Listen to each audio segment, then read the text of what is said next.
All right, everybody. Nathan Farmer here on a not so sunny August day. Say hello, Obi. Hey. Obi trying to climb that rope. You're gonna make it one day, son. Chris is under the back of this old truck taking a look at the wiring for the lifts, Chris. Yep. The whole crew's been kind of in here working on all the projects, and at any given time on this farm, we have a literal shop full of projects to work on. Junior's got battery up here. We're trying to figure out how to get this Hino to crank. She's constantly giving me trouble. Got some dead short problems. But the project that they've been on most of the day has been the Kubota. And this is one of Dad's oldest tractors that Dad's got on the farm. And we have been giving it a little bit of love and care. So it got a freshly rebuilt injection pump, rebuilt by CD Diesel over in Knoxville, Tennessee. Did a great job on it, really affordable. Before we rebuilt the diesel injection pump, it was pouring diesel into the crankcase. How much diesel came out of the crankcase when you drained it, Mike? We drained it about 6 gallons. 6 gallons of diesel fuel, not oil. But it was running.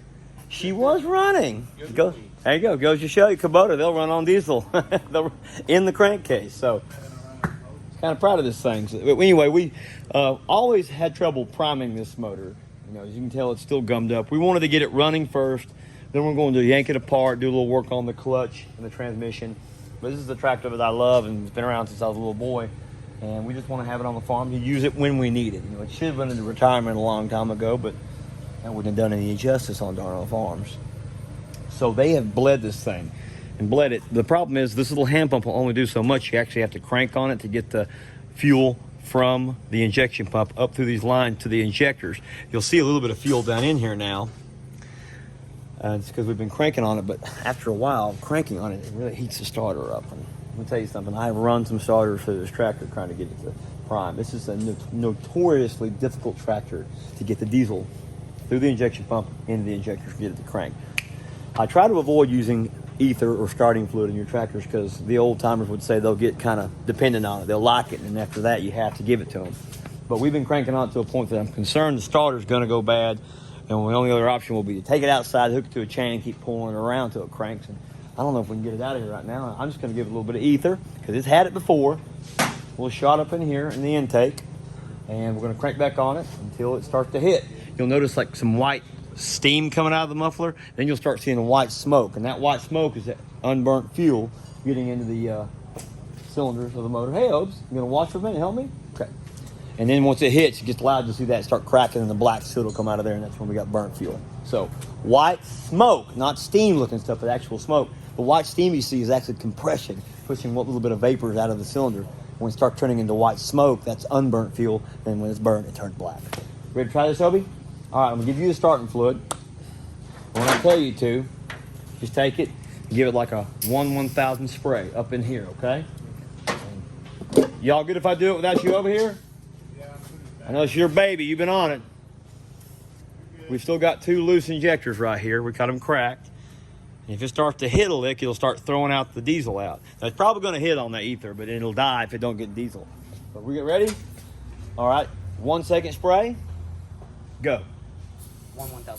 All right. All right. What you heard there was it running on ether. That's a different sound.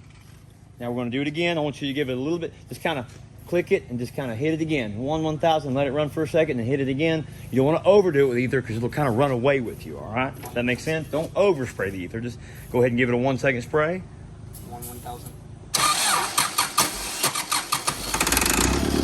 All right, see that right there? It burned a little bit of fuel. It's a little darker smoke. I lost some spark come out of there too. Now we're going to tighten down these 2 center injectors because I see some fuel coming out. At least we're going to snug them by hand. We're going to do that one more time, Obi. Now I hear it starting to lock. So sometimes you get too much ether in there and it'll lock the motor down. So you got to be careful with this stuff. Hit it again. There you go.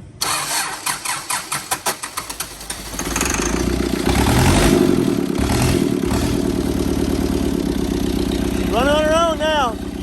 Now I don't have the injector good and tight. See the fuel coming out? Reach over and get us some wind.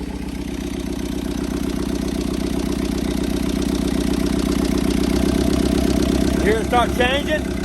Once you get the injection fuel into the cylinder wall,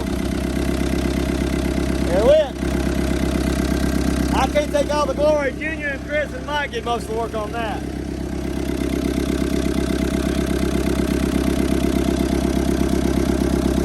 All right, brother. That's a good day, man. Yeah, good job.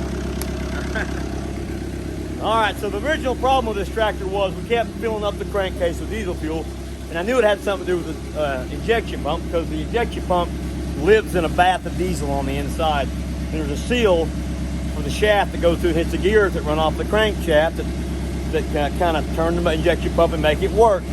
And fuel was getting by those seals and pouring into where the oil is supposed to be. And we put some seals in it, it didn't fix it. So I sent it off, had it fixed. Now it's running right. We've got a long way to go to get it correct.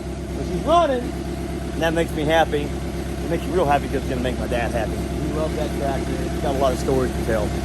So every once in a while in this shop, something fires up to life, and we just got to put the camera on it and tell you guys about it. I love you.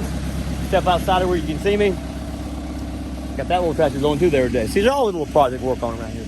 I want you guys to come down the farm anytime and check us out. We'll have all these tractors eventually out there pulling hay rides around doing stuff. We love you. I'm going to get back to work. See ya.